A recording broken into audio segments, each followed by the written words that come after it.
Hi there guys, in this video I'll show you how to message TikTok about banned account.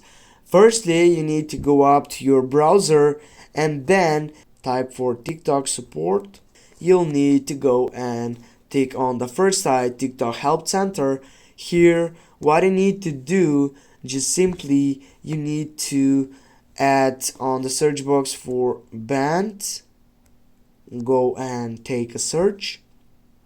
Now they're gonna give you more results about it, and what you need to do now is just simply click on that first section by clicking on account safety. Go click on it, and here when you scroll down you can find out all sections which says my account was banned.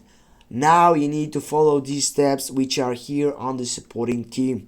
Get back to your TikTok, then what you need to do, you need to get sure that everything's fine, because as you know that now you control your TikTok side, but by selecting again on this you can simply get up to all these steps which are related to your ban account. Thanks for watching. Don't forget to hit that like and share the video. See you soon guys.